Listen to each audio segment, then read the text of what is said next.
Adrian se tipi nuk do të ketë mundësi ta ngri kokën pas atyre që do t'i them. Nuk është juaj. Ti moj!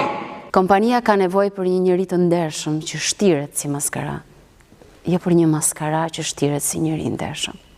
Por unë besoj që kompanitë serioze, kompanitë e mëdha, duhet të prekupohen më shumë për anën njerëzore të punonjësve të tyre. Dhe ky është mendimi im. Drejtimi i kompanisë nuk mund i besohet dikujt që përçmon dhe nëmblecon të tjerët.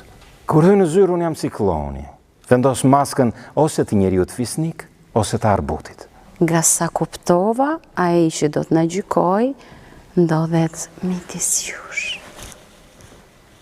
E ani të zbuloni kandidatin e rrem.